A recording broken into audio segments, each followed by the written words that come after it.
جب ہم نے اس نظم کے اشعار کی تشریح کی تھی تب ہم نے مرکزی خیال بھی کر لیا تھا. اس ویڈیو کا لنک میں نیچے ڈسکرپشن میں دے دوں گا، آپ وہاں سے جا کے اس نظم کا مرکزی خیال دیکھ سکتے ہیں. اب اس سے آگے ہے کویسچن نمبر 3. متن کے مطابق درست جواب پر ٹک کا نشان لگائیں. ان میں سے جون سا درست ہے وہ ہم نے بتانا ہے. الف والا ہے تیری قسمت میں لکھا جا چکا ہے. پہلا درجہ، دوسرا درجہ، تیسرا درجہ یا چوتھا درجہ؟ اس کا جواب آئے گا تیسرا درجہ. بے والا ہے کھڑکی سے کس نے لڑکارا؟ اپنے دوستوں کو، کلی کو، مورچہ بندوں کو یا بھائیوں کو؟ اس کا جواب آئے گا مورچہ بندوں کو. جیم والا ہے سکر پر اترتا شخص جہاں پہنچے، ایران، افغانستان، تاجکستان یا اصفہان؟ اس کا جواب آئے گا اصفہان. اب اس سے آگے دال والا ہے وہ گڑ کی اٹھا لایا ہے، انگیٹھی تک، چارپائی تک، برتن تک یا کھڑکی تک؟ اس کا جواب آئے گا چارپائی تک. اب لاسٹ والا ہے سراہی سے گرا روٹی سے لڑتا ہے، بندہ، دسترخوان، بچہ یا سالن؟ اس کا جواب آئے گا دسترخوان. یہ تھا اس کا کویسچن نمبر 3. اب آگے ہے کویسچن نمبر 4. ریل کے سفر پر جوش ملی آباد کی نظم ریل کا سفر انٹرنیٹ سے پڑھیے اور اس کے اہم نکات اور خوبیاں کمرہ جماعت میں بیان کریں.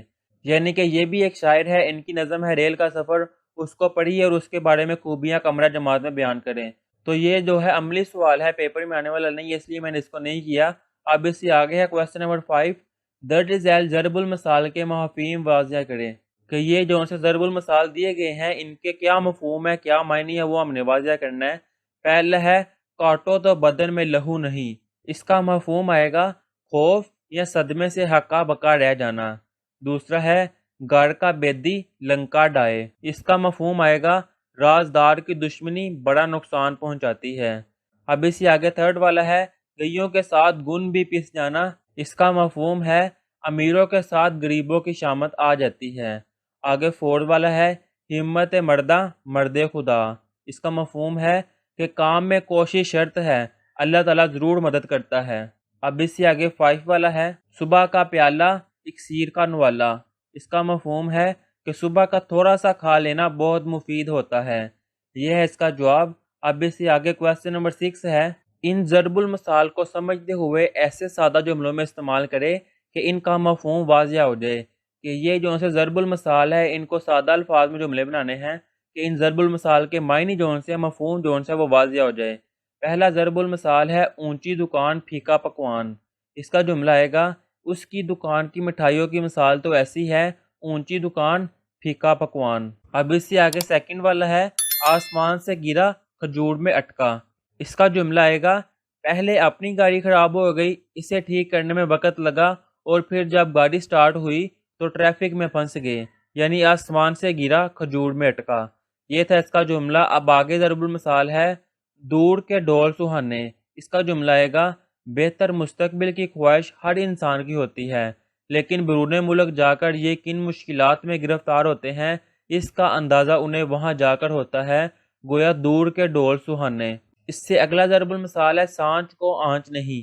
اس کا جملہ ہے ایمانداری کا راستہ اختیار کرنے والوں کو مشکلات اور تکالیف کا سامنا ضرور کرنا پڑتا ہے، لیکن آخر میں جیت ہمیشہ سچائی اور ایمانداری کی ہوتی ہے کیونکہ سانچ کو آنچ نہیں. اس سے اگلا ضرب المثال ہے نیکی اور پوچھ پوچھ.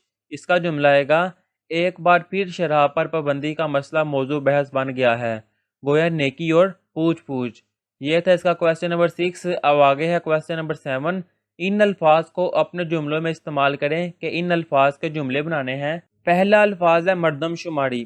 اس کا جملہ آئے گا ہمارے ملک میں ہر 10 سال بعد مردم شماری کی جاتی ہے. اگلا الفاظ ہے ملت بیضا. اس کا جملہ ہے اے خالق اکبر کریم الرحیم، ہم سب نے بسط عمروں کے دین اسلام ملت بیضا اختیار کیا ہے. اس سے اگلا الفاظ آئے گا بے سر و سامان. اس کا جملہ ہے سیلاب زدگان بے سر و سامان کھلے آسمان تلے بیٹھے تھے. اگلا الفاظ ہے آتش دان.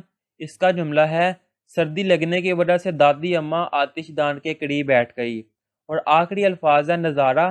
اس کا جملہ ہے بارش کے بعد کوسے قضا کا نظارہ قابل دید تھا.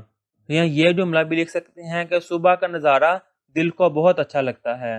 یہ تھا اس کا کویسچن نمبر 7. اب آگے ہے کویسچن نمبر 8. درج ذیل اشعار کی تشریح کریں اور حوالہ اشعار بھی تحریر کریں. کہ یہ جون سے دو اشعار دیے گئے ہیں ان کی تشریح کریں اور حوالہ دے کہ یہ کون سا اشعار ہے۔ تو اشعار کی تشریح ہم نے پچھلی ویڈیو میں کی تھی، اس ویڈیو کا لنک میں نیچے ڈسکرپشن میں دے دوں گا، آپ وہاں سے جا کے دیکھ سکتے ہیں۔ اور یہ والا جون سا اشعار ہے یہ اشعار نمبر 3 ہے، اور یہ والا جون سا ہے یہ اشعار نمبر 4 ہے۔ تو ان دونوں اشعار کی تشریح میں نے وہاں سالو کی ہوئی ہے، یہی تھا اس کا جواب، آپ وہاں سے جا کے دیکھ سکتے ہیں۔ اب اگلا کویسچن ہے کویسچن نمبر 9۔ اس نظم میں ریل کے تیسرے درجے کا جو نقشہ کھینچا گیا ہے وہ اپنے الفاظ میں تحریر کیجیے۔ یعنی کہ اس نظم میں ریل گاڑی کی جو تیسرا درجہ ہے اس کے بارے میں جو بیان کیا گیا ہے اس کو اپنے الفاظ میں بیان کریں۔ اس کا جواب آئے گا، شاعر بیان کرتا ہے کہ ریل کے تیسرے درجے میں گنجائش سے کہیں زیادہ مسافر سوار تھے۔ مسافر ریل کے ڈبے میں کھیت کے گنے، چارپائی اور آتش دان تک اٹھا لائے تھے۔ ریل کے ڈبے میں ہر طرف سامان ہی سامان نظر آ رہا تھا۔ مسافروں کی آپس میں لڑائی نہیں ہوئی مگر سامان کی وجہ سے آپس میں لڑائی ہو گئی۔ ایسے لگتا ہے کہ مسافر بستر میں ہزاروں تیر باندھ لائے ہیں جو دوسرے مسافروں کو لگ رہے ہیں۔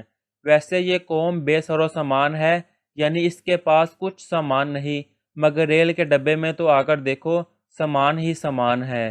یہ ہے اس سوال کا جواب کہ بیان کیا گیا ہے کہ ریل کے تیسرے درجے میں کیا کیا چیزیں ہوتی ہیں، وہاں کا کیا حال ہوتا ہے، اس کا نقشہ بیان کیا گیا ہے۔ اور یہاں پہ یہ چیپٹر جو سے اس کی مشق جو سی ہے وہ ختم ہو گئی ہے۔ اب ہم نیکسٹ ویڈیو میں اس کا جو لیسن نمبر 12 ہے ہاکی، اس کو سالو کریں گے۔ تب تک کے لیے اللہ حافظ۔